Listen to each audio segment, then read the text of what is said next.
By September 8, 1906, the grandiose Bronx Zoological Park of New York had been for 7 years welcoming swarms of inquisitive attendees, yearning to observe many strange and otherworldly creatures they could never otherwise have the chance to witness in their lives. However, this particular Saturday was in fact a very special day for the zoo, as hundreds were encouraged to explore the Monkey House, a majestic building which hosted a wide array of primates, for the zoo's director promised his patrons that they would be treated to something quite extraordinary contained within its walls. In the House of the Primates, patrons observed chimpanzees, lemurs, baboons, and monkeys of many types, all segmented into their own small cages, functioning almost as figurines in their own dedicated display cases.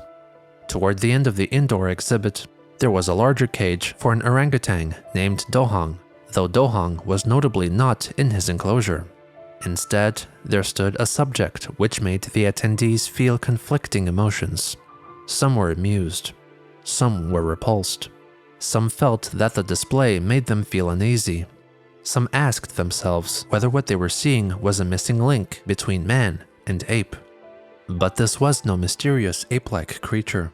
This was a human being not at all unlike those that observed him. A man with a name. Ota Benga.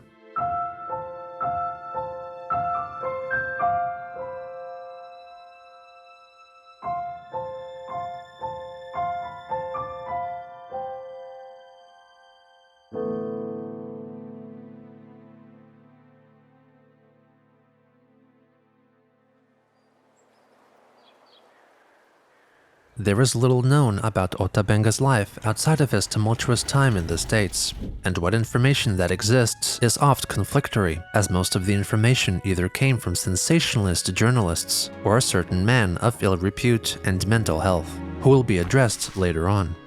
What can be confirmed with some certainty is that Benga was born around 1883 as a member of the Mabuti people, an indigenous group that lived in the Congo basin in Central Africa. Ota Benga is a name that was ascribed to him later in life and was likely not the name he was given by his people. The Mabuti are hunter-gatherers who reside within the dense rainforests of the Congo and are regarded as Pygmies, an anthropological term used to classify ethnic peoples of Africa who are naturally of shorter stature, with adult men generally growing up to 150 centimeters or 4 feet 11 inches in height. In 1885, when Benga was still a young child, the Congo basin was seized by King Leopold II of Belgium, who pledged to remotely rule over the now christened Congo Free State from his residence in Brussels. He was awarded ownership of the land because of his promises to end the African slave trade and help empower the land's residents with the construction of schools, hospitals, and other facilities which would, in the Western world's opinion, introduce civilization to the natives. On the contrary, the king capitalized on the region's rich resources of rubber, ivory, and other minerals by enslaving the Congolese. The European administrators who managed the region on King Leopold's behalf employed, or rather enslaved, men from specific Congo tribes or other African lands to be part of a military-like force called the Force Publique that was to enforce the local laborers into keeping up with an unrealistically high demand for rubber extraction. The taking of wives, children, and family members as hostages was often used as encouragement for men to keep working. Methods of punishment included violent torture, rape, and body mutilation. Workers who misbehaved or failed to deliver on their rubber quota were ordered to be shot by the soldiers. To prove to their superiors that they were not recklessly expending ammunition, the militants were told to provide a severed hand as proof of every worker they killed. In practice, the soldiers wanted to save up their bullets and rathered cutting off the hands of Congolese who were still alive, treating the severing of hands as just penalty for their apparent poor work ethic. It was said that some soldiers could allegedly shorten their term of work if they could provide a greater number of hands. Though widely publicized, the cutting off of workers' hands was not a widespread practice and was in fact criticized by King Leopold II, who stated that the punishment was idiotic, as what he needed was more hands to continue turning a profit during a period of high worldwide demand for rubber. Leopold's occupation of the Congo brought great social unrest, as many indigenous groups formed rebellious forces under the control of tribal kings and warlords that fought with and fell to the force publique. Other tribes felt it was in their best interest to cooperate with their foreign rulers in return for rewards, and so engaged in an aggressive campaign of attaining slaves and pillaging villages. Possibly in the early 1900s, Ota, now with a wife and 2 children, who lived under the perpetual threat of being taken, attacked, or murdered, unfortunately experienced such a fate. It was reported that the force publique raided Benga's village while he was out hunting. His entire clan, including his wife and children, was brutally killed. Upon his return, he was forcibly taken by the militant group and later sold as a slave to the Bashilele tribe. There are numerous claims that the Bashilele were cannibals, but this is historically unverifiable, with no confirmed cases of cannibalism committed by the tribe. Benga was from here on held by them as a captive. It was in these conditions that Ota Benga was found by Samuel Verner.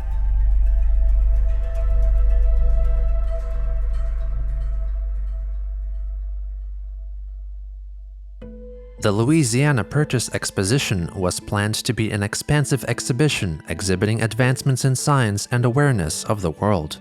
Held in St. Louis, Missouri, the St. Louis World Fair would commemorate the centenary of the Louisiana Purchase, a historic transfer of ownership of Middle America from France to the United States in 1803. In addition to countless expositions of technological marvels, there were plans to have displays of native peoples from around the world, portraying their natural way of life in seemingly authentic-looking environments. Some of these groups included Native Americans, Alaskan Inuit, many groups from the Philippines, and Pygmies from Africa. William John McGee, renowned anthropologist and head of the ethnology department for the fair, was approached by a handwritten letter from an individual wanting to help. He claimed to have in-depth knowledge of African tribesmen, so much so that he had managed to bring a couple of them to the States a few years prior. The man who offered his services in providing a group of pygmies for the World Fair was Samuel Phillips Verner. Verner, a firm believer in Caucasian superiority, who had 5 years prior been expelled from his service as a Christian missionary due to practices of greed, insubordination, and madness, continued to spend significant time in the Congo, now fashioning himself as an African explorer and anthropologist, and claiming to be an expert in pygmies. In early 1904, after lengthy correspondence with McGee, he was tasked with bringing for the St. Louis World Fair 12 pygmies, 4 quote-unquote red people, and 2 quote-unquote black people by May 1st of that year. Verner himself ambitiously promised to present for the fair a wide array of pygmies, including 1 pygmy chief, 1 adult woman, preferably the chief's wife, and a selection of children and adults, including at least 1 priest and/or medicine doctor. Additionally, all the specimens were arranged to come to the fair voluntarily, and would all be taken back to their tribes once their fair appearance was completed. With his orders and a payment of $500, Verner traveled back to the Congo Free State with the aim of contacting a village of Batwa pygmies that he had encountered before. Verner was given a budget of $5,500, or close to $200,000 in today's currency, but was told by McGee if he were to be economical and complete his mission under budget and without causing anyone harm, half of the remainder would be given to him. On his route up through the dense Congo forest, Verner came upon the Bashilele tribe, who were willing to offer him some of their enslaved tribesmen, which included Ota Benga. Verner seemed to be particularly pleased with Benga, as he had a calm personality. The explorer was also further convinced the young Mabuti man was the perfect specimen on the count of his teeth, which had been chipped to sharp points at a younger age as part of a decorative custom within his clan, and believed that they would surely attract and excite the curious fairgoers.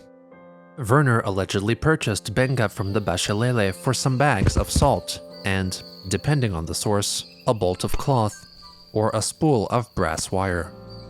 In later reports, Verner and other journalists falsely claimed that the Bashilele were cannibals and that Benga was about to be the main dish in an upcoming feast, but was fortunately saved by a chance encounter with Samuel Verner.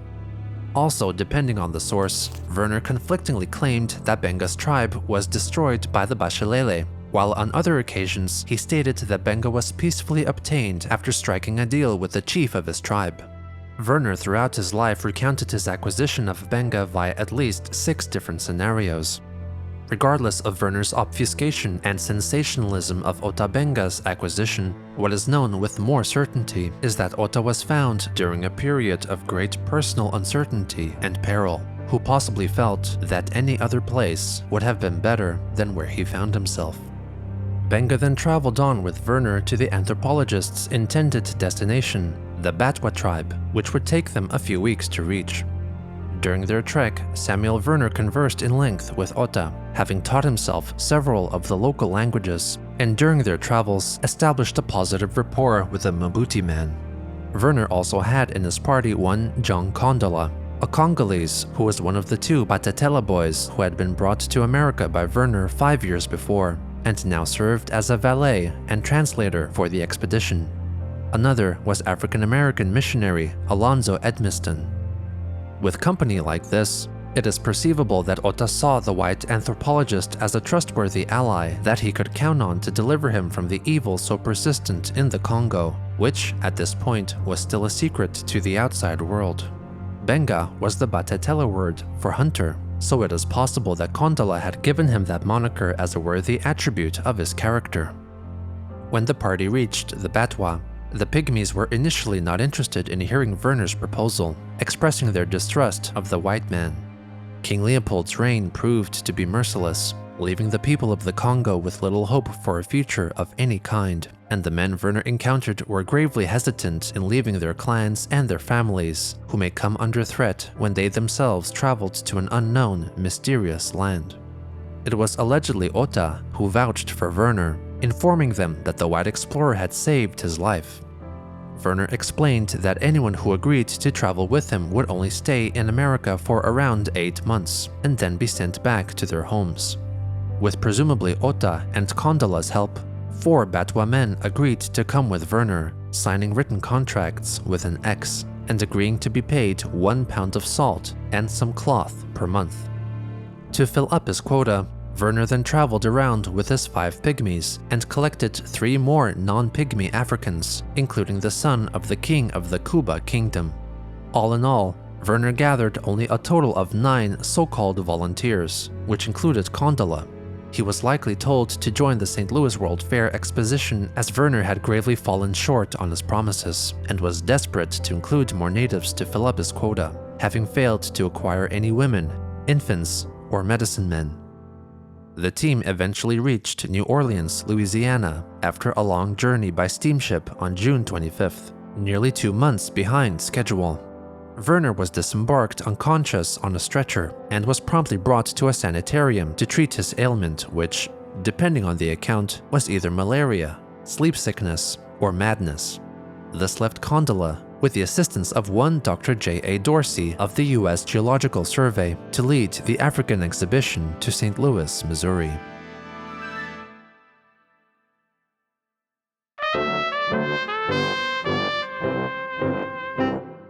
The Louisiana Purchase Exposition had formally opened on April 30th, 1904, with an estimated 200,000 people in attendance.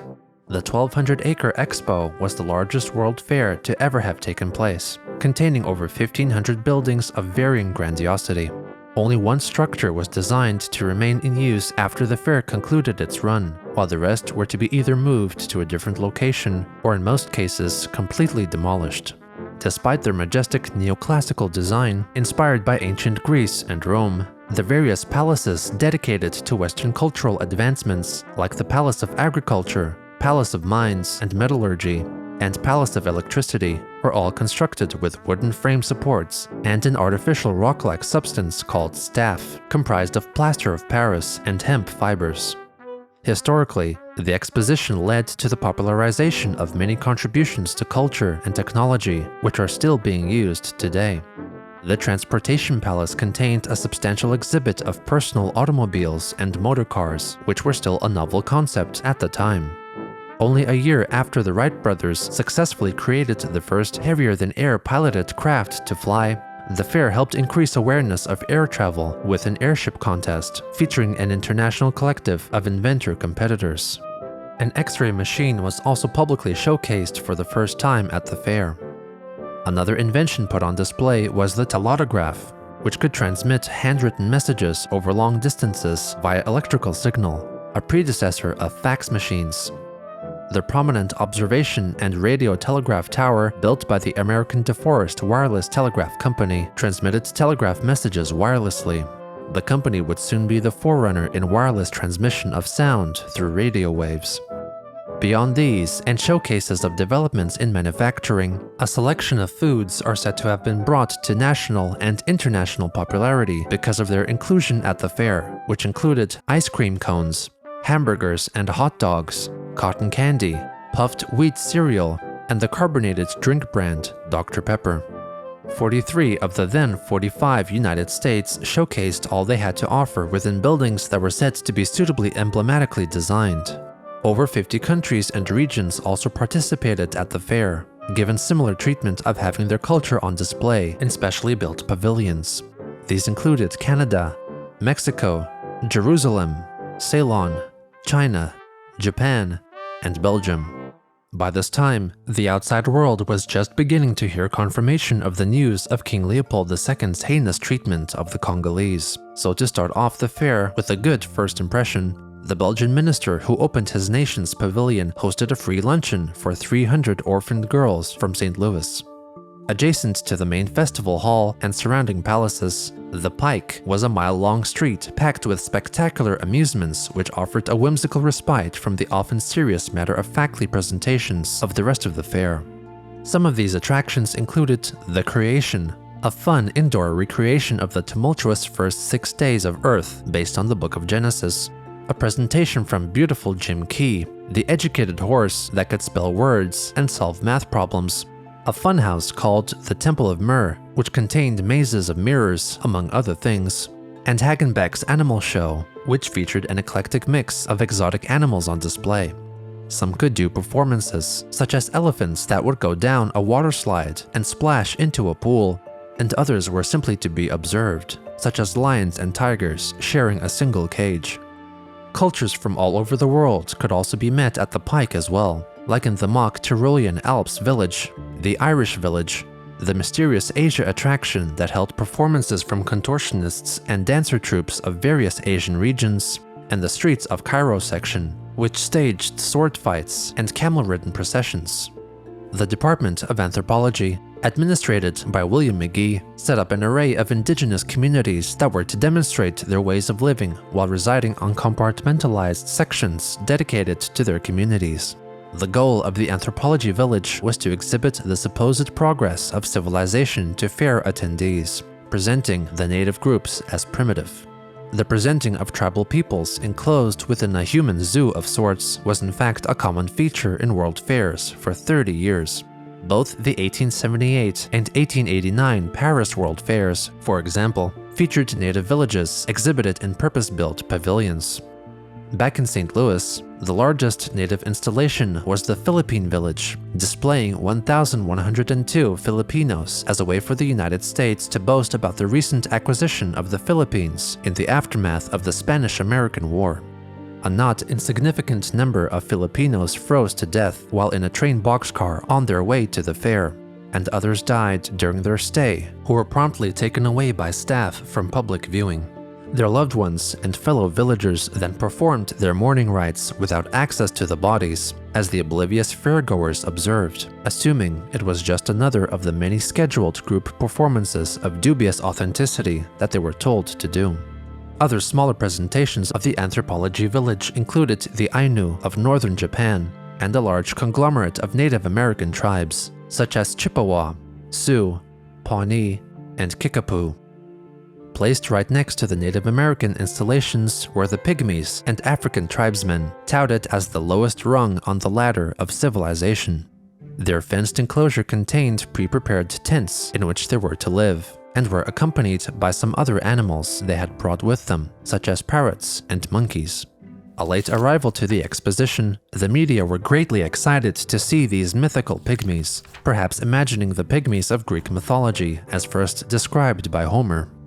Exposition President David Francis later conceded that only the 4 Batwa tribesmen out of the 9 Congolese presented could truly be considered pygmy. Furthermore, considering that their ages allegedly ranged from 12 to 22, their general small stature was due to their physical immaturity. Nevertheless, the African concession drew great crowds, much due to Ota Benga, whose meticulously chipped and sharpened teeth captured everyone's curiosity. According to the June 28th St. Louis Post-Dispatch article regarding the pygmies, Ota Benga, credited as Ota Benga, was a cannibal. The paper further described him as 17 years old, about as big as a small newsboy, black as a hoo-hoo cat, nimble as a monkey, and tickled to death to be in America. Most other contemporary publications also referred to Ota as a cannibal, the only genuine cannibal in America in fact, likely entertaining the notion that he would use his modified teeth to bite into human flesh, an idea that no doubt intrigued and enticed the wider public. He was also noted as being the most engaging with fairgoers, with many noting his kind yet sad eyes. Apache militant leader Geronimo, who had been a prisoner of the US government for nearly 20 years, was often paraded at fairs and expositions across the country, and the Louisiana Purchase Exposition was no exception. Here, he got the chance to observe and interact with the Congolese, and allegedly grew to greatly admire Ota, so much so that he gifted the pygmy with one of his own arrowheads. Newspapers largely did not care for getting details right in their articles, as the African congregation's individual tribes were used interchangeably, with Ota Benga, for example, being referred to either as Batwa, Baluba, or Chiri Chiri, among others. Local reporters also widely disregarded any conventional spelling of their names, writing them phonetically the best they could discern. Ota Benga, for one, was named in newspapers as Ota Benga spelled as a single word, Odenbang, Ota Bena, Otto Bango, Artiba, Archibald, Otto Bang, and Otto Bank. In the same St. Louis Republic publication which referred to Ota as Otto Bank, they suggested that pygmies may be a missing link between men and apes, proving Charles Darwin's theory of evolution, and scandalously describing their heights as ranging from 2 to 4 feet, or 60 to 120 centimeters. The paper also remarked that fair visitors have been calling them Louisiana niggers, as they evidently did not look ethnically distinctive enough and largely looked just like any young black man in America. Another brief St. Louis Republic piece claimed that the so-called monkey men possessed a vocabulary of only 50 words, and that only after arriving in America did they learn apparently imperative phrases for a civilized society, like asking for money or cigarettes. Since the Missouri climate was decidedly colder than that of the Congo, they readily accepted Western clothing, which they wore for much of their stay in St. Louis, with some newspaper publications cheekily claiming that the clothes were made for children. Due to their proximity to the Native American camps, the Congolese established a very positive rapport with the other tribes. It was reported that the African troop and the Dakotas shared a sense of humor, with the Pygmies often making them laugh by mockingly imitating spectators or Dr. McGee. A general store was established in the anthropology village and became a popular gathering ground for the various indigenous groups. The store, and presumably other local establishments, also soon started to become utilized by the imported native peoples, as they began receiving donations from fairgoers in the form of petty trinkets or small change. They readily accepted cigars and cigarettes, seemingly greatly enjoying them. The Congolese quickly learned the meaning of money and used the public's curiosity to their advantage. A July article in the Daily Capital Journal claimed that the Crown Prince, like the other Pygmies, had learned to beg for change, and recounted a supposed event in which a woman asked to take a photo of him for $0.25, but he ran into his tent to hide once he saw the camera rise up to him, demanding that she throw the money at him first. Ota Benga, credited this time as Artiba, supposedly learned to ask attendees for a nickel in exchange for showing them his teeth, calling to them, "Gim Nick," show teeth. The front page of the St. Louis Dispatch for July 17th recalled that many of the international tribes at the fair quickly learned the English concept of money and cried for it incessantly. Ota, now named Archibald the Cannibal, was the star of a collection of defamatory illustrations demonstrating his supposed want of money. Another time, this Archibald the Cannibal was claimed to have drawn a knife to threaten a photographer for more money. There were also several other articles published which apparently recounted physical altercations that took place after photographers of the Pygmies underpaid or failed to pay them. Like the other human exhibits, they were tasked with giving scheduled performances, replicating mourning rites, human killings, and dances. During one such demonstration on July 16th, as they danced in a circle, shaking their spears and bows and arrows about, they caused quite a stir in the audience of tens of thousands, prompting a woman to cry out in fear, who frightened the Congolese in the process. As the frenzied crowd scurried either toward or away from the Pygmies, they were escorted back to their quarters safely by soldiers at the fair. Outside of the public eye, the Department of Anthropology made sure to make use of their unique opportunity of having access to such a wide array of nationalities and cultures at their disposal to take portraits and other posed photographs of members of all the native peoples. Many were also selected to have plaster cast busts made of them, all in the effort of attracting more people to become interested in anthropology. Ota Benga was one of many chosen to have his portrait taken and a life-size bust sculpted. Ota also seemed to have had a cheery conversation with ethnologist Caroline Furness-Jane, who was researching a book on international designs of cat's cradle, or the game of interweaving a looped string between one's hands to make a certain shape. She managed to record string figures from many members of the anthropology exhibit, including Benga. Ota demonstrated for her one pattern that he knew, which amazed her, since she had preconceived notions that Pygmies were truly uncivilized and lacking intellect. His photo, wherein he was labeled as Ota Benga, a cannibal pygmy, and instructions for his design, which she dubbed Pygmy Diamonds, were included in her book, String Figures and How to Make Them, a study of cat's cradle in many lands. With such a low opinion held by most who attended, it was no surprise that they were greatly mistreated by the fairgoers, who saw them as little more than animals. People threw objects at their tents, in which they chose to remain for much of their time, since they were too cold to stay outside. And on July 22nd, it was reported that their pet monkey died after an attendee threw a lit cigar at it, which the animal promptly placed in its mouth and burned itself. The Congolese were so distraught that they refused to come out of their tents for the day, and did not perform any activities for the next 3 days, as per their custom of mourning. Dr. McGee also later reported that off-duty military men from a nearby military camp would often tempt the Pygmies with alcohol to encourage them to dance or perform some other unsavory acts. The custodians often failed to catch these bad actors, but if they did, they were punished in some capacity. Despite this unpleasantness, the natives were still safer in their encampment, for if they traveled to other areas of the fair, they would near certainly be physically accosted. In spite of their troubles, they still took the time to entertain themselves and others, using their shared sense of humor to deal with their homesickness, bullying, and other discomforts. There are records that they formed an orchestra consisting of a water bucket, tin lard cans, a cigar box, bucket lids, and a beer bottle as instrumentation. The Congolese likely created this rackety music ensemble to parody the marching bands they had seen playing on the fairgrounds, and began to occasionally perform for fairgoers on their own volition. Sometimes, the Congolese grabbed their mock batons and pantomimingly conducted the military band while standing behind noted marching band conductor and composer John Philip Sosa. On August 1st, the African men performed for the neighboring Sioux establishment, who greatly enjoyed and appreciated their orchestral efforts, with the exception of one Mrs. Yellowhair, who reportedly threw a bucket of water at one of the musicians. Others reported that the Africans bemusingly ridiculed the strange processions they observed, and sometimes presented lectures mocking the orators they watched.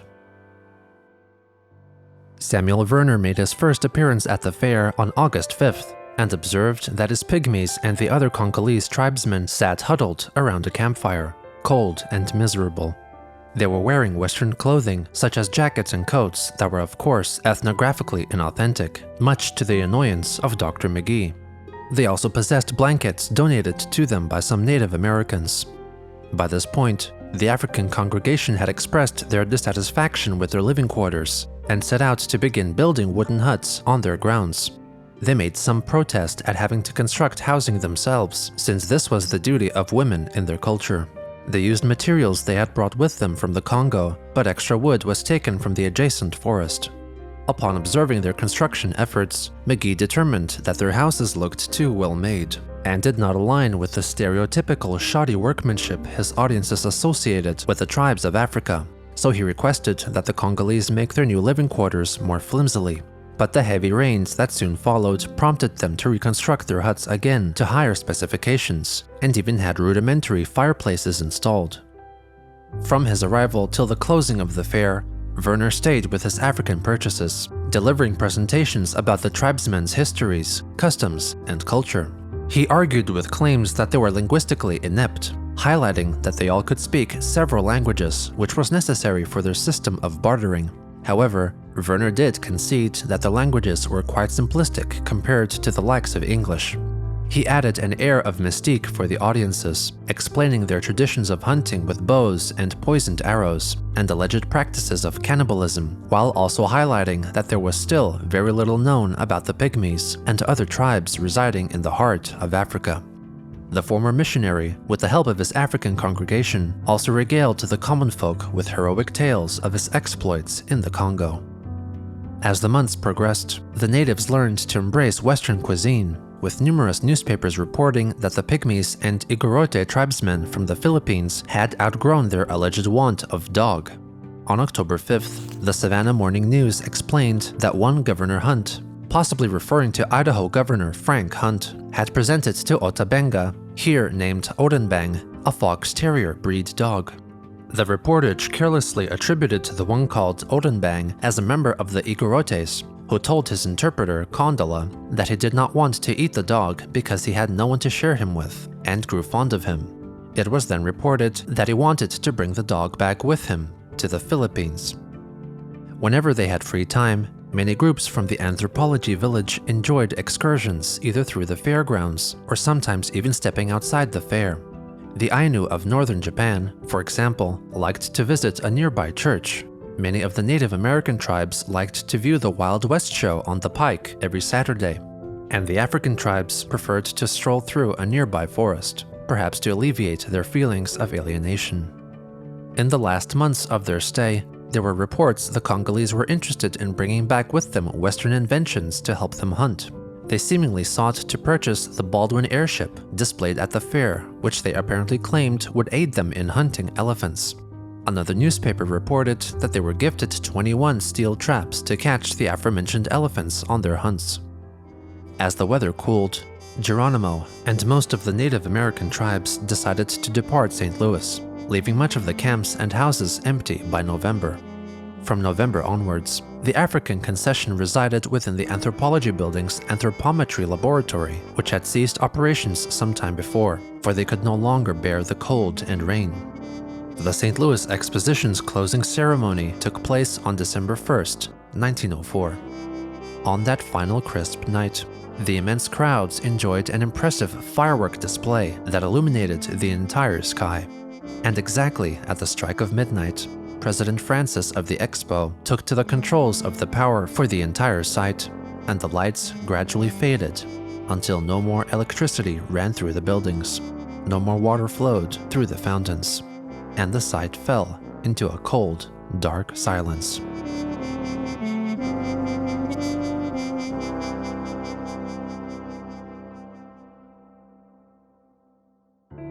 On December 4th, the Congolese departed St. Louis with Verner. They wore new suits which they received as presents and were to bring home a barrel of salt to be shared amongst them. Verner soon took Ota Benga for himself and hopped on a train to Washington, D.C., leaving the others in the care of John Kondola, who would accompany them in New Orleans until they all reunited.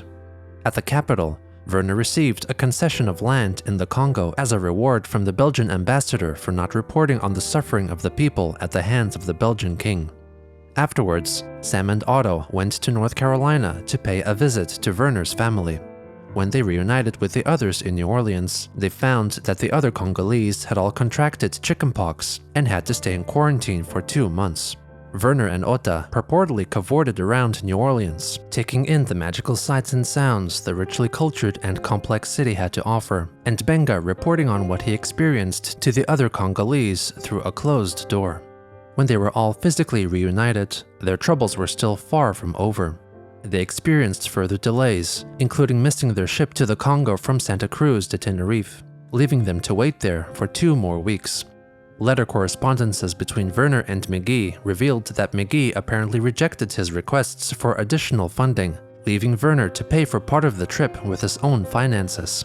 He guilted McGee into paying for the upkeep of Verner's wife and his children for the next 3 months. Despite their seemingly tense exchanges, their relationship remained cordial, at least on paper. By spring 1905, they finally made their return to the Congo Free State. Verner placed Ota with the Batwa tribe, who made an attempt at adopting him. He even remarried to a Batwa woman, but allegedly she died of a snake bite not long after commencing their relationship. Accompanying Verner during this time was published anthropologist Frederick Starr, who noted that Ota Benga was quick, lively, intelligent, and brave. While Verner encouraged stateside that Ota's chipped teeth were to aid in cannibalistic acts, Starr made detailed observations of various Congolese communities and noted that tooth chipping was fairly common and even a desirable modification to have when attracting a wife. As part of his research, Starr and his team took many photographs and observations of everyday life amongst the tribes. He also instructed Verner and a team of 30 strong to explore neighboring villages and collect artifacts of interest, including cooking utensils, clothing, pottery, bodily ornaments, baskets, and toys. He was told to spend 30 days performing these collecting duties. However, after only a week, Starr received a letter stating that Verner was gravely ill. 10 men were sent to pick him up, and a sickly Verner made his return to Starr, having not packaged and brought any of the items he had collected. While allegedly recovering, Starr made special note of Verner drooling and moaning while limping on one leg, but at other moments, briskly prancing through the village grounds as if nothing bothered him. Starr privately wrote of the great disturbance the so-called Pygmy expert caused simply by being there. Fortunately, at the end of February 1906, Verner set off again for another 30-day expedition, eventually collecting thousands of local items. From Starr's personal records, it seems that Ota was not part of Verner's exploration party, but if he stayed and helped Starr in some way, his duties were not listed, like for the other assistants. After staying there for over a year, Frederick Starr departed on March 22nd, with his research being collated into his book, Congo Natives, an ethnographic album. Ota's wide smile made an appearance in the photographic collection. Starr ended up selling over 3,500 artifacts to the American Museum of Natural History for presumably a generous price. Samuel Verner's contributions to his research, though, were wholly omitted. By June 1906, Verner had been away from his family for a year and a half, and the likes of Dr. McGee had to vehemently deny to curious newspaper reporters that the self-professed Pygmy expert had gone bankrupt and abandoned his wife and 2 small children. In truth, Verner was planning to return soon, but sought to come back to the States with honors, with a promising future loaded with new treasures and knowledge of the Congo. He wrote letters to his wife of his personal woes regarding his frequent sicknesses and his wish to come back with jobs lined up, neglecting to mention the young Congolese woman from the nearby Presbyterian mission he developed a fondness for.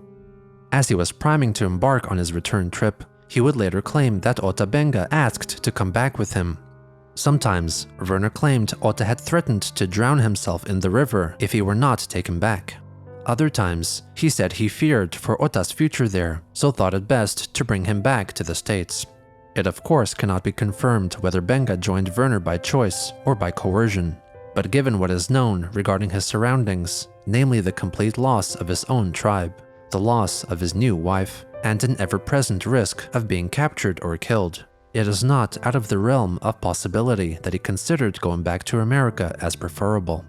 Verner would eventually offer up numerous conflicting accounts of how and why Benga joined him on his trip back to the States. But all is known for certain is that on July 30th, 1906, Sam and Otto landed on Ellis Island in New York City. The immigration manifest now listed Benga under a different name, one that Verner addressed him by in their correspondences, and perhaps was truer to the name he was first given, Mbie Ota Benga.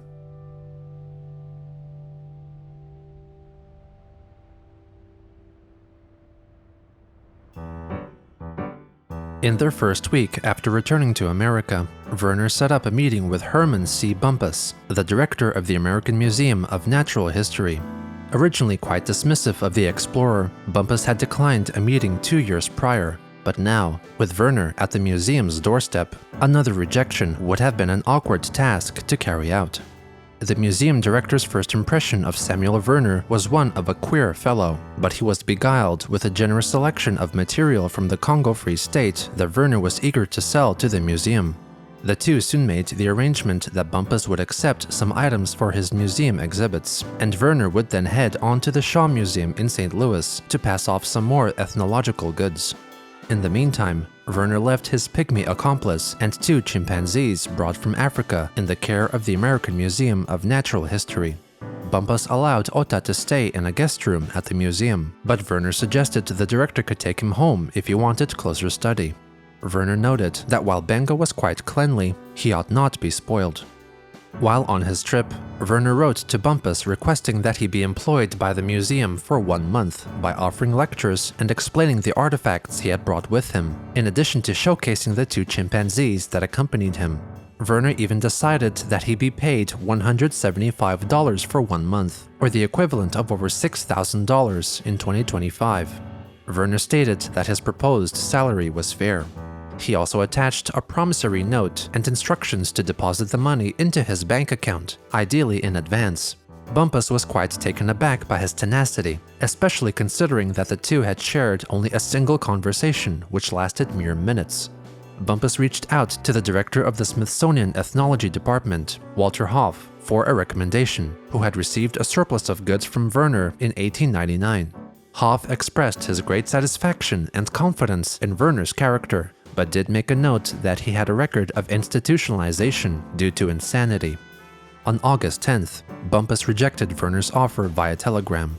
He explained that his $175 wage would be quite impossible to arrange, since it was significantly higher than that of other museum officers. He also added that 1 chimpanzee seemed to be in the advanced stages of tuberculosis, and suggested that he should try to sell the other to a zoo. Bumpus, however, seemed to be pleased with Ota, who was apparently enjoying his time there, and the fellow employees of the museum were likewise amicable toward him. Dressed in a new suit paid for by the museum director, Benga spent his time somewhat blending in with the visiting crowds, observing all the displayed, formerly alive creatures there, like the dinosaurs, elephants, mammoths, bears, etc. This honeymoon phase seemed to last only a couple of days or so, as it was reported that Ota Benga had tried to escape the confines of the museum by blending in with a crowd of visitors. He was caught by a guard and brought back. Not long after this, Bumpus hosted a private gala of benefactors and powerful acquaintances, which included mining magnate and philanthropist Daniel Guggenheim and his wife Florence. Upon introducing to them the Pygmy from the Congo Free State, Bumpus instructed Ota to get a chair for Florence Guggenheim, gesturing toward a nearby chair meant to be brought closer to the esteemed guest. Ota instead grabbed the chair and threw it with all his might, barely missing Bumpus's head and nearly striking Mrs. Guggenheim. He then supposedly made a dash to an exhibited meteor and climbed atop it. After somehow subduing him from this debacle, the museum director, only a week after his first correspondence to Verner, wrote succinctly and somewhat cryptically, "Ota Benga restless," and asked if Verner could make his return to New York as soon as possible. On August 18th, while Verner was still out and about, a sheriff arrived at the museum with a warrant for his arrest. The explorer had paid for his trip to America, in addition to the transporting of exotic goods and chimps, with a bad check. 10 days later, Verner wrote a farewell letter to the museum director, thanking him for his care in minding the chimps and Ota, and explaining that he had managed to make arrangements to house the Pygmy in a suitable place. Bumpus, understandably eager to be rid of Verner and his company, was no doubt pleased to see him on August 27th, secretly arriving through the museum's back entrance to pick up his chimps and Pygmy. The police would later return to confiscate the crates of Congolese items that Verner had brought for the museum. 5 days later, at the suggestion of Bumpus, Verner held a meeting with William Hornaday, director of the New York Zoological Park, now known as the Bronx Zoo, regarding the healthy chimpanzee. While Hornaday did not know of Verner's scientific background, he was rather interested in receiving such a coveted specimen as a chimp from the heart of Africa. They eventually decided on a price of $275 for the chimpanzee, and an agreement for Hornaday to house Ota Benga on the grounds of the zoo as well, while Verner traveled to deal with personal matters, which included finding a job while evading the law. The zoo director instructed his staff not to bother him and allow him private access to as many animals as safely possible. Ota took on some menial tasks like cleaning up enclosures and tending to some animals. He took special care for the monkeys and the resident orangutan, Dohong, who was said to have been trained to mimic human actions. Verner was free to take Ota back with him whenever he was ready in order to hypothetically parade him around in a lecture tour, which never materialized. For the first week of September, Ota roamed through the zoo with some freedom. Dressed in appropriate clothing, he could blend in fairly well with the attendees. There were not many black people who came to observe the animals in the zoo, but it did occur, and to others who happened to notice him, he did not seem too out of place. Once every day or so, Ota would enter Hornaday's office and inquire whether there was a new message from Verner. If there was, Hornaday would do his best to recite Verner's message in Baluba phonetically. Upon receiving the reply, he would walk out and return to his routine aimless meandering through the zoo. Sometimes he would stroll through the woodland area, almost as a means to remove himself from the city life that was so different from where he came. Eventually, one thing led to another. A long-lost idea resurfaced, and a plan was hatched. 10 years prior, William Hornaday had written of a scheme that he thought would capture the hearts and minds of the public, displaying various North American native peoples in their houses, enacting their typical lives. With Ota Benga's arrival, this old fantasy may have finally found a way to bubble up to reality. The contents of that private first meeting between Samuel Verner and William Hornaday is still shrouded in mystery, and it is not known whether they mutually agreed to display Ota as an exhibit, or was this a scheme held secret by the zoo director. As Ota Benga yearned for more, he was given straw and rope and very proficiently began weaving things like nets. The zookeeper's door to Dohong's large cage was left open for Ota to enter any time he wished, and the keepers encouraged him to weave himself a hammock within that enclosure where he could rest freely. On Saturday, September 8th, Dohong was kept away, and the staff offered to the Pygmy some targets to shoot at with a bow and arrow in the cage. Then, the crowds were let in.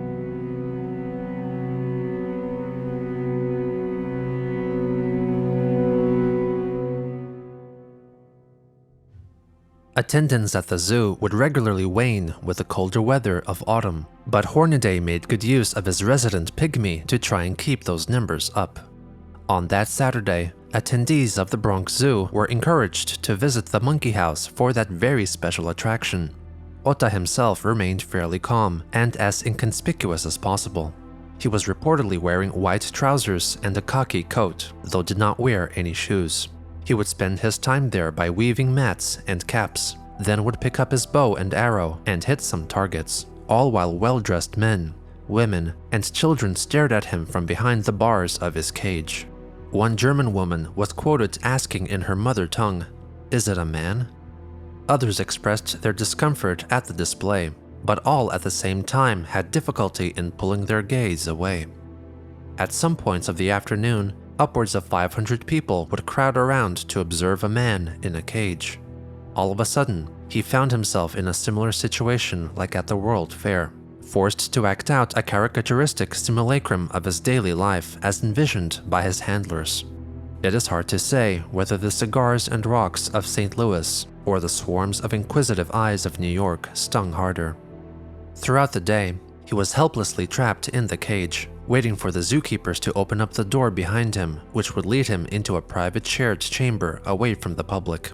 At times, they did let him out, One time, they accompanied him to the woods where he allegedly roamed with his bow and arrow, as if hunting. This moment of peace was interrupted when attendees tracked him down and began to veritably hunt him. The zookeepers had little choice but to place him back in the cage again. Once the zoo closed for the day, he was freed from his enclosure. The New York Times published an article about Ota Benga's day at the zoo on September 9th, laughing off the whole affair of the quote-unquote bushman sharing a cage with apes as a whimsical episode. All debate for this being a chance accidental encounter between zoogoers and Ota in the cage was ceased the next day, when Ota Benga appeared in the cage again, but this time with some adjustments. Bones were littered around the enclosure to help sell the idea he was a ferocious man-eater. Hornaday also organized that an informational sign be placed outside the enclosure, which read, "The African Pygmy, Ota Benga, age 23 years, height 4 feet 11 inches, weight 103 pounds, brought from the Kasai River, Congo Free State, South Central Africa by Dr. Samuel P. Verner, exhibited each afternoon during September." There are several accounts of Dohong the orangutan and Ota Benga sharing many comical moments together, which were enjoyed by the children in attendance.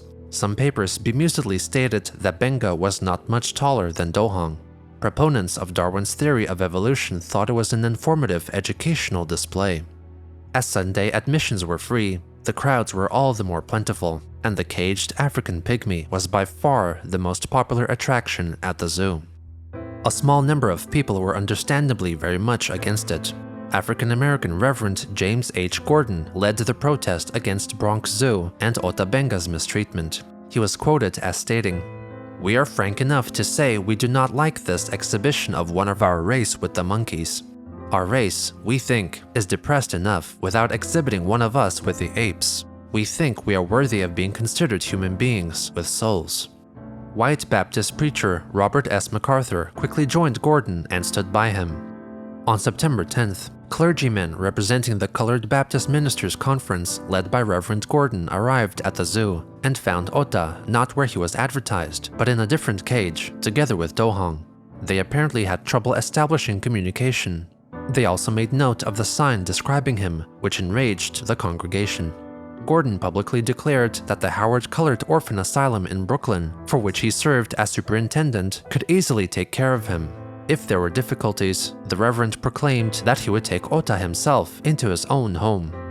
Meanwhile, while the Baptists were observing the enclosure, Verner was privately conversing with Hornaday somewhere on the zoo grounds, prompted to return by lurid headlines. Reporters eventually tracked down Verner to ask him questions regarding the exhibit. He maintained that any restrictions Benga had were for his own good, and also waved away claims that the pygmy was a supposed missing link between man and ape, commenting, "The missing link will never be found alive." Hornaday too was inquisitioned regarding the outcries from the Baptist church. He stated that he was purely putting on an ethnological exhibit, as it was his duty to interest visitors to the park. Reverends Gordon and MacArthur then assembled a team of 5 reverends to speak with the mayor of New York City, George McClellan, but the committee were turned away on the count of the mayor's allegedly busy schedule. Most newspaper publications initially viewed the situation apathetically. The New York Daily Tribune made light of his past life. His first wife excited the hunger of the rest of the tribe, and one day, when Ota returned from hunting, he learned that she had passed quietly away just before luncheon, and that there was not so much as a spare rib for him.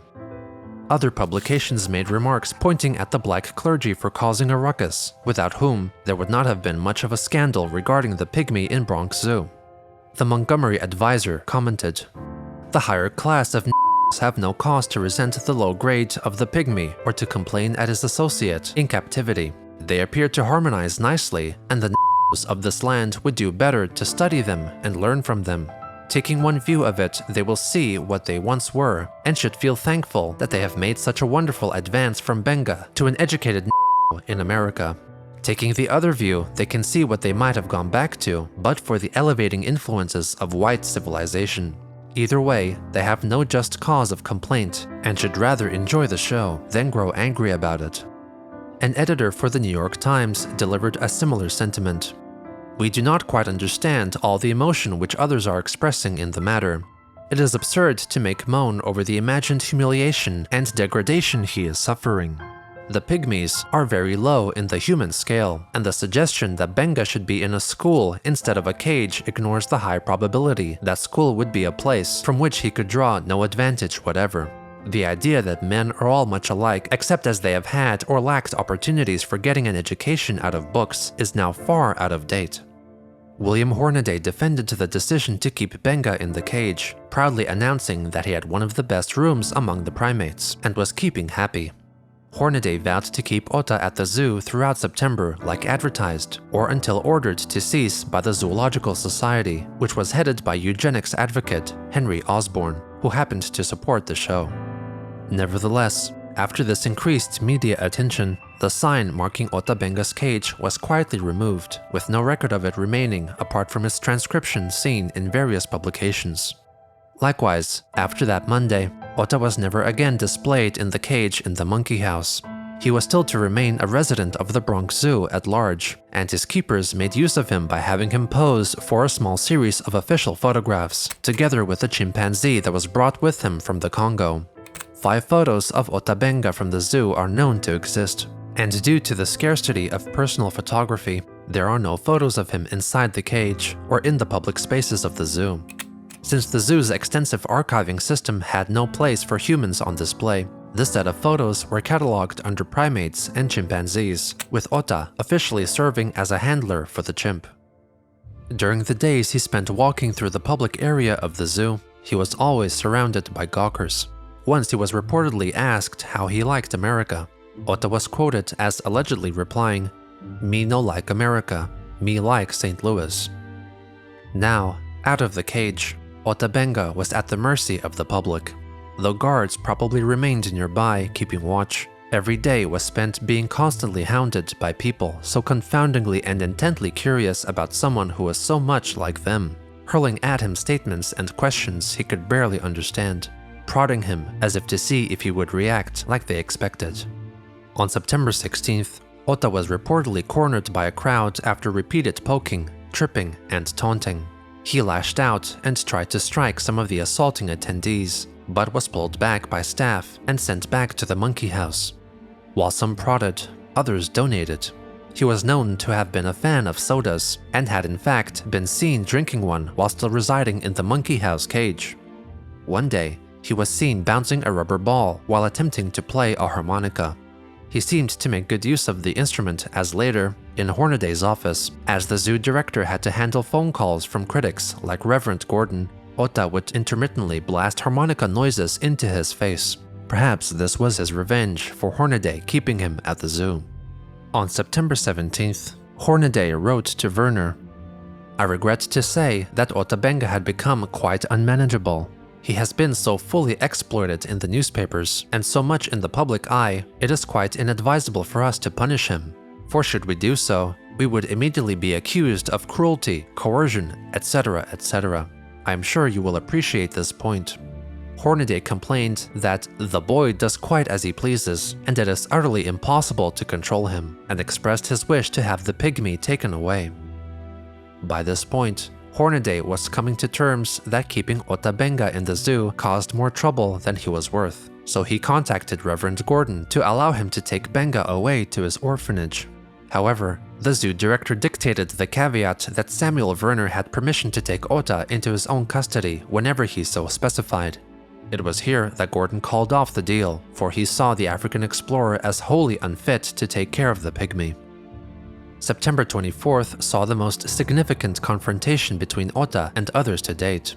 Numerous newspaper reports noted that while he seemed in good spirits that day, letting children play with him and tease him as much as they liked, some zookeepers allegedly decided to add to the fun by turning the fire hose on him, soaking him through and through. Ota, in excitement, took off most of his clothes, and the keepers tried to put them back on him by force. Enraged, Ota pulled a knife and tried to attack the keepers. He was subdued after a struggle and sent back to the monkey house. At around that same time, an independent investigation was carried out to determine if zookeepers were asking for special payment from visitors in order to see Ota Benga in his sleeping quarters. The investigation concluded inconclusively.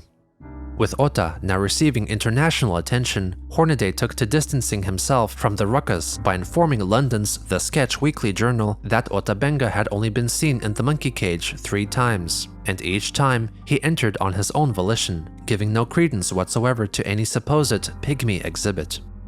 Finally, a settlement was reached. On September 27th or 28th, Verner returned to escort Ota out of the zoo and into the welcoming hands of Reverend Gordon. It is unclear if it was agreed whether Verner would return to take Ota Benga back, for there are conflicting published narratives from the parties involved. Gordon publicly expressed great optimism that he would take to an educational environment well, having developed a small English vocabulary already.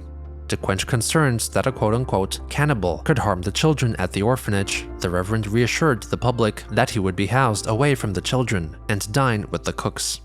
While Hornaday felt the drama was too much for his business, perhaps he saw it as a necessary exchange for the wildly increased attendance. Around 250,000 people visited Bronx Zoo that September, and due to a low number of attractions on the site, most came to see Ota Benga. William Hornaday would rewrite history by publishing an educational report for the New York Zoological Society titled An African Pygmy, now claiming that Ota Benga had been employed by the zoo. The zoo director did not alert the press or the public about the zoo finally parting with Ota, but news still reached reporters that the pygmy would now be entering a new stage in his life in America, one that would hopefully bring him more peace.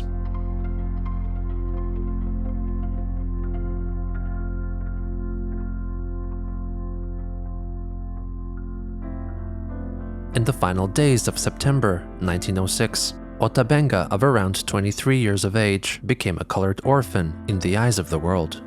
The Howard Colored Orphan Asylum was located in the historic black neighborhood of Weeksville in Brooklyn, in which resided the highest concentration of African American property owners out of all northern states.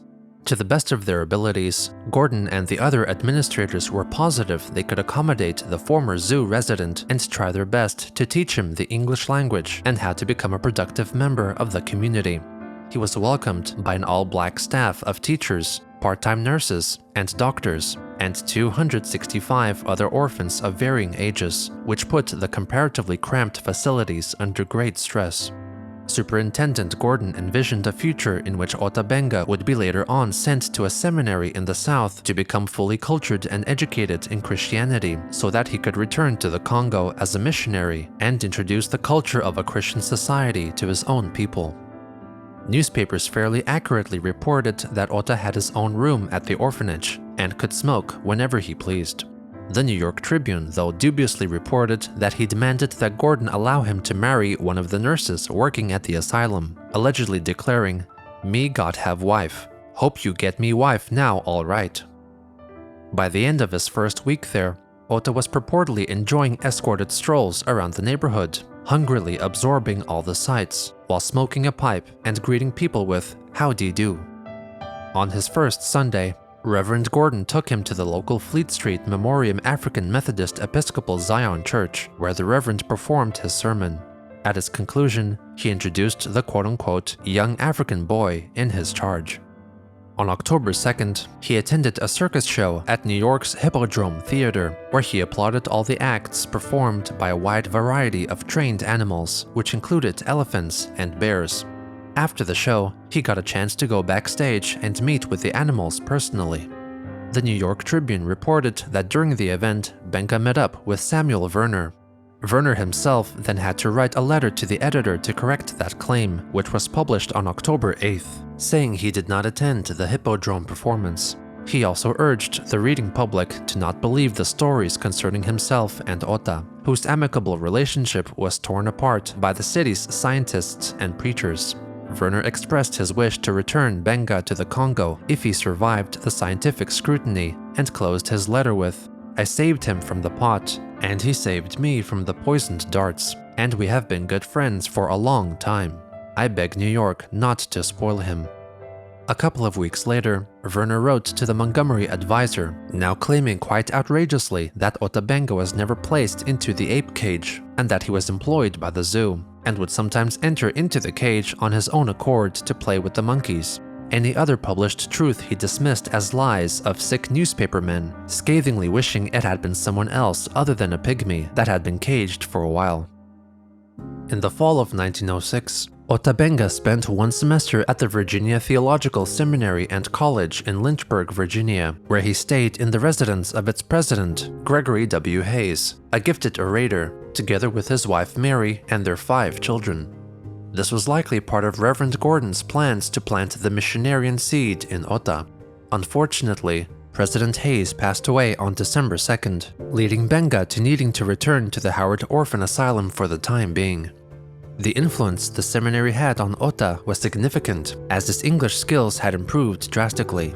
He also was, according to Gordon at least, fully converted to Christianity and requested that he be baptized.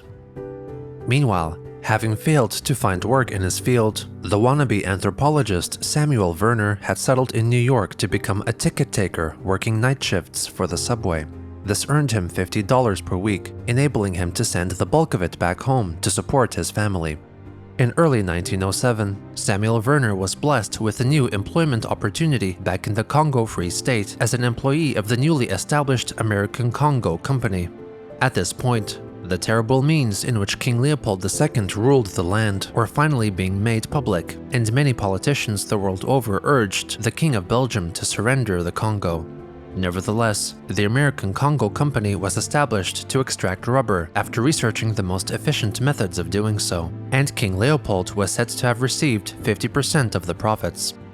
In February, while preparing to depart for Europe on his way to Africa, Verner, through his wife, who contacted a business associate, wrote to Reverend Gordon, extending an invitation to Ota Benga to join him on the trip back to Africa. Gordon relayed to the business associate, who later told Verner's wife a summary of what Gordon allegedly said.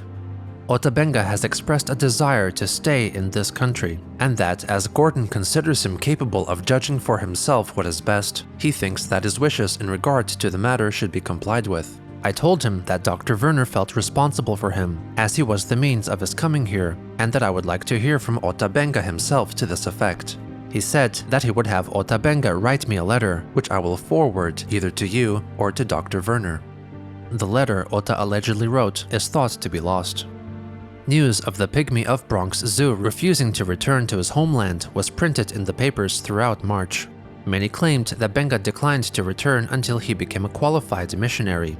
The newspapers of the time, as ever, tended to embellish elements of the stories they published, and even concocted new tales to fill in the gaps. Whatever Benga's true reasons were for not returning to the Congo, he seemingly decided willingly to stay at the orphanage and tried to have a peaceful life. This last burst of newspaper reports was almost the last time the wider public ever read of his escapades, as he refused to allow himself to be made a spectacle again. While some locals took it upon themselves to travel to the orphanage to sneak a peek, they would most often return disappointed, for Ota tended to refuse to go out in public simply to be gawked at. Sometime before the end of 1908, he had changed the name he was known by to Ota Benga, as was written in the orphanage's annual report of October of that year. It was also possibly at around this period that Ota had his teeth capped so that his outward appearance would no longer attract attention. Meanwhile, the overwhelming global condemnation forced King Leopold to transfer ownership of his land to the Belgian state, who sought to hopefully transition away from his dark period of slavery and torture and usher in a new prosperous Belgian Congo. As a result, the state had to decide what people there that were important to the king were not important to them, and made cuts. Samuel Verner happened to be one of those cuts. In February 1909, he was back home in South Carolina, convinced that he was let go because the Belgians thought he knew too much and did his job too well. Even though he searched for work in more eminent fields that matched his self-asserted high qualifications, he found himself employed at the construction of the Panama Canal as a medical officer due to his extensive experience with contracting malaria. Toward the end of that year, Verner received his last communication from Reverend Gordon. It concerned the troubles in dealing with Ota. While he was initially strongly optimistic, Gordon felt he no longer had the ability to teach Benga and prepare him to become a missionary. A couple of years earlier, Otto was allegedly overcome with his natural urges, and a so-called incident took place between himself and a young woman at the orphanage named Criolla.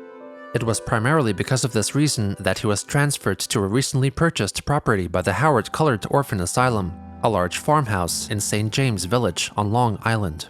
Criolla was said to have remained at their main location in Brooklyn. The farmhouse was said to become an agricultural school where the orphans could learn valuable skills and become vital and accepted members of society.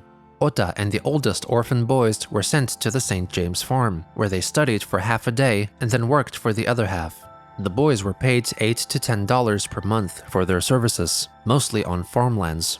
Local farm owner William O'Berry employed Benga as a stable groom for $10 per month and also provided him with a room and board, which led to him feeling that he did not need to attend classes as much.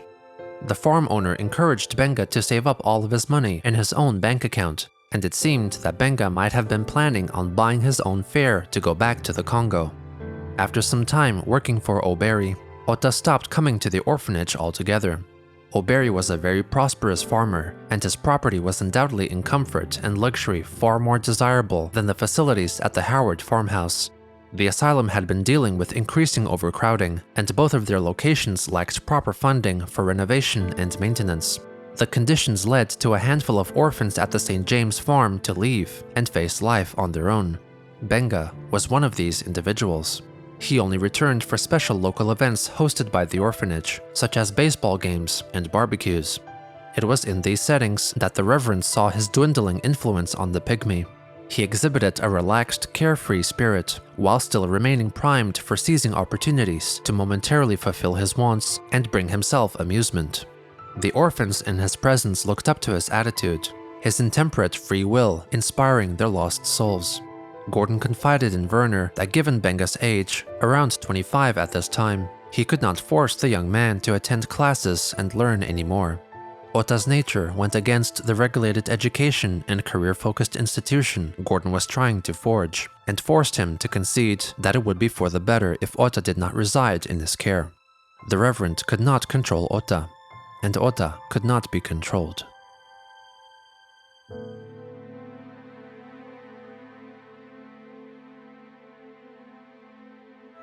In January 1910, seemingly at Ota's request, Reverend Gordon relinquished him to the care of the Virginia Theological Seminary and College. A much warmer climate than New York City, it was a welcome change from the desolate and isolating farmlands of St. James. Lynchburg, Virginia, with a population of 30,000, was a steadily growing city with a colored and troubled history. Previously relying on tobacco farming and the work of African Americans and slaves, the iron industry had taken over by the turn of the century, and the city that used to be majority African American was 27% black by the time Ota settled down there. Though the black population had become diminished, they were still deeply rooted in the culture of Lynchburg, and many institutions, churches, asylums, and schools catered to and were run by African Americans. This, of course, included the theological seminary and college. In this rich environment, it was relatively easy for Ota to blend in with his conventional attire and his new perfected teeth. In addition, he now functioned officially under a new name that, though slightly comical, was less exotic for the townsfolk: Ota Benga. Some 4 years after leaving the grief-stricken Hayes family in the passing of the seminary's president, Gregory Hayes, Ota returned to stay with his widow, Mary Rice Hayes. Mary, the illegitimate daughter of Confederate General John R. Jones, had served as the seminary's president herself for 2 years immediately after her husband's death, while also having to take care of her 5 children. When she and her kids happily reunited with Ota, the family was living with her new partner and soon-to-be husband, lawyer William Patterson Allen. Ota had his own bedroom at the residence, but he usually liked to sleep in the nearby woods. Though he attended classes at the seminary and college, he received a very different level of education than most other students. With a firm goal in mind for African Americans to become self-governing and empowered, the institution offered liberal arts subjects like English literature, psychology, chemistry, and languages like Greek, German, and Latin. Otto, with his limited English abilities and only rudimentary understanding of Western history and culture, would absolutely have no use for any of these. so he attended elementary school classes together with boys and girls less than half his age. It seemed that there was little, if any, effort anymore in trying to convert Otto into a missionary, as now the mission for the college was to improve his understanding of the world around him so he could navigate it effectively and fend for himself. His courses were evidently not terribly important for his life in Lynchburg, but the college itself did provide him with food, shelter, and friendship whenever he sought it. One of his mentors was noted poet Anne Spencer, with whom he developed a special friendship. A close friend of Mary Rice Hayes Allen, Otto often visited her and her husband, Edward Spencer, at their Lynchburg home, where Anne tended to her much-beloved garden. In addition to intermittent study, he found work at a tobacco factory, earning his own money once again. He also carried out some odd jobs for one Josephine Anderson, a local figure so adored that Mary Allen named her seventh child, Carrie Anderson Allen, in her honor. Fortunately for Ota, the nearby woods offered for him a retreat from urbanized city life. Here, he enjoyed hunting, sometimes with a rifle, but usually with his own crafted bows and arrows. Due to his prized knowledge of the wilderness and survival skills, local families would send their children off to Ota for tutoring. While he was a novice at most anything thrown at him at the college, in the outdoors, he was an expert. Once jeered at and teased by kids, now they looked up to him, admired him, and learned from him. Mary's children often went hunting with him, learning how to make spears and how to fish. On one occasion, Ota showed Mary's boys how to take honey out of a beehive with his bare hands and without getting stung. Gregory Hayes Jr. then mimicked the technique and tried it himself, only to get stung multiple times. As he ran home crying, Ota rolled on the ground, laughing. He patiently and carefully would traverse through the forest, holding the kids' hands and lifting them above fallen trunks. Ota would build a campfire and have the children gather around him as he regaled them with his memories of hunting elephant, or have them playfully copy his tribal dances and songs. Mary's son, Hunter, would later recall how he fondly cherished his time with whom he knew as Otto. He was like a father to me, my friend, my teacher, my hero, who knew more about the meaning of humanity than the missionary who brought him over here. Perhaps he felt some semblance of a life he longed for here, enjoying all the forest had to offer as often as he could. Among other things, he reveled in the local tradition of seasonal hog killing, exuding a learned expertise of hair scraping, dissecting, and cleaning out admired by those observing. He remembered all that had transpired in his life, and maybe felt his life in this city was far more preferable than his time in those others of his past. But maybe the good life here was not good enough. He conceded that it was not like home. After a few years, he seemingly devised a plan to make his way back to the Congo, but the world outside had turned to turmoil. A great war had commenced in Europe and Africa, and Americans were bracing themselves for when they would have to join in as well. The ocean between here and home had become treacherous. Germany invaded and occupied Belgium, and all travel to the Congo was halted. By 1916, after nearly 10 years of being in the States, Otto became disillusioned. The children that had played with him, whom he had accepted so readily before, all noted him growing dark and distant. Overcome with homesickness, he would sit by himself for long periods of time, perhaps thinking of home, or what used to be home. With so much death and destruction all around, perhaps there was no more home to come back to. Sitting under a tree, he would sing to himself a song he had learned at the theological seminary. I believe I'll go back home. Lordy, won't you help me? On the evening of March 20th, the local children watched from a distance, in silence, as Ota made a fire in a field and performed a song and dance by himself. Whereas he had put on these kinds of shows for the kids before, this one time felt different. A different song emanated from him, full of sadness and longing. In the dark of the night, after the last embers of his fire and the curious children had closed their eyes, he snuck into a barn or a shed. Some records say that he first pulled off the caps of his teeth, returning himself to who he truly was. He then pulled out a stolen pistol and shot himself in his heart.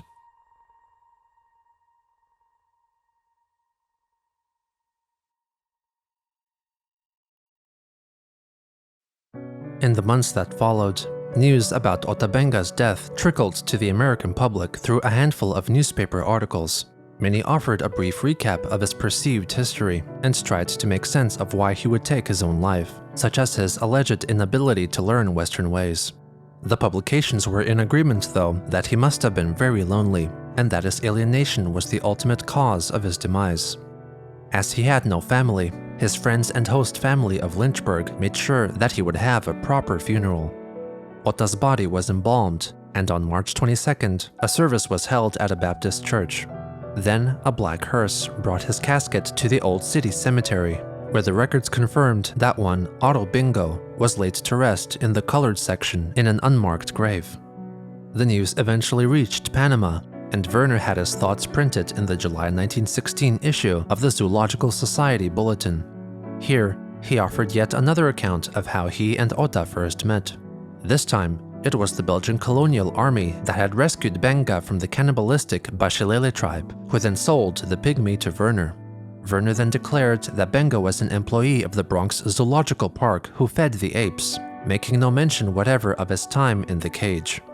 Verner opined, "I never understood his mental attitude, but he was one of the most determined little fellows that ever breathed.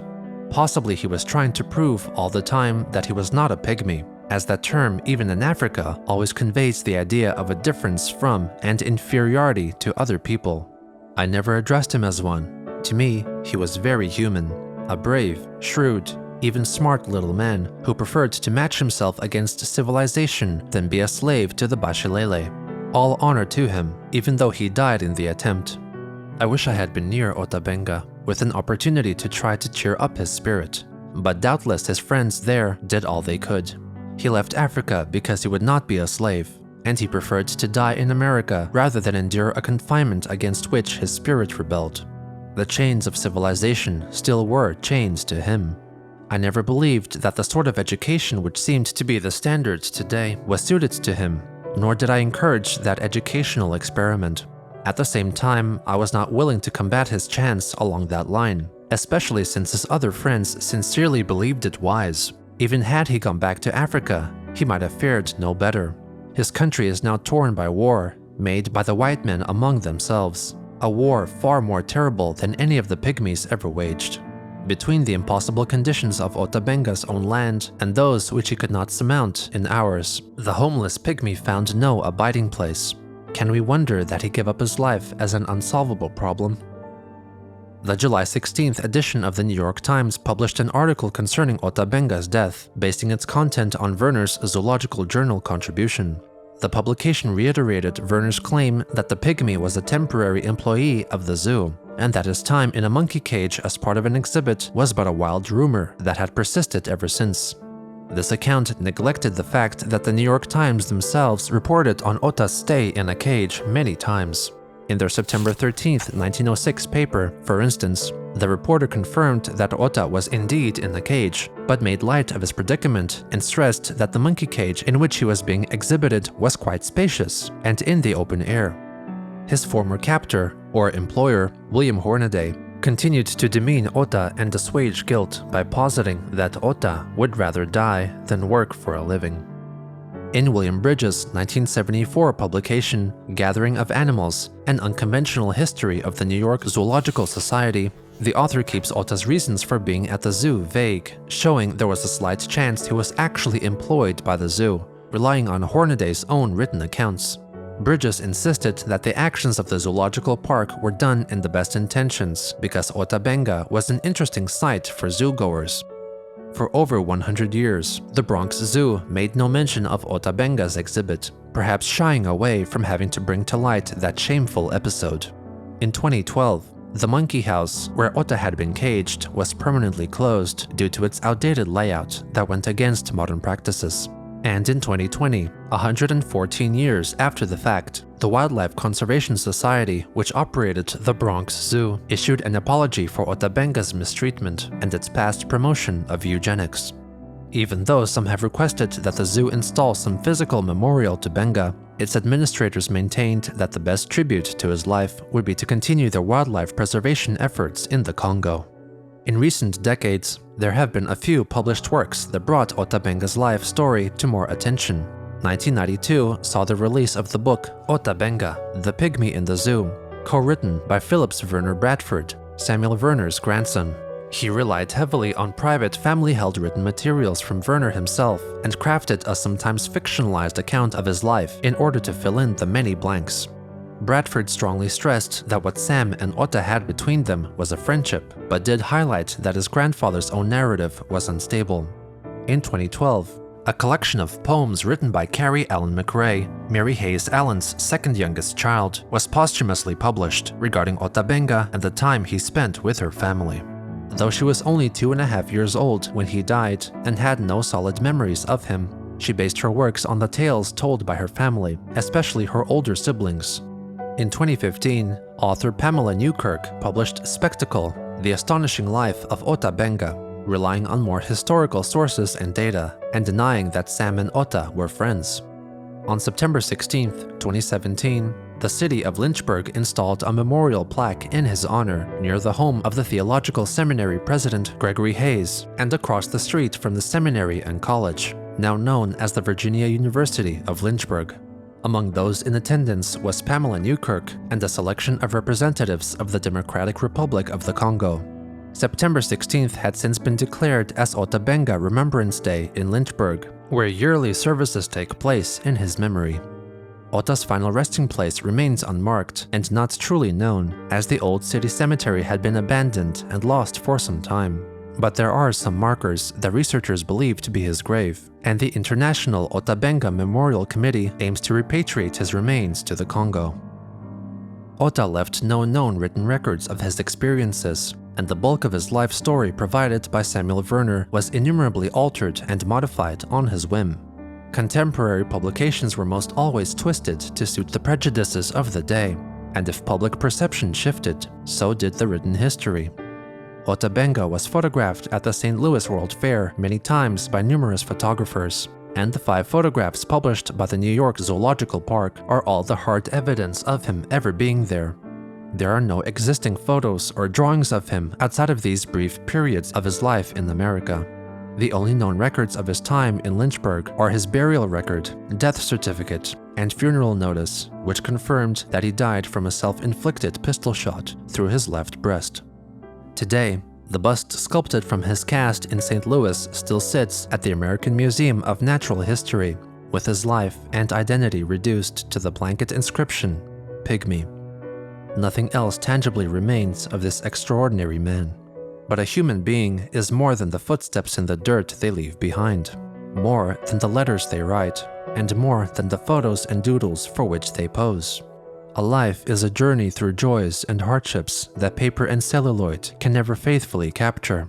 The ones most fortunate do not live in isolation, and one's joys, hardships, and stories become the shared memories of others. And as long as the memory of you remains alive, you can never truly die.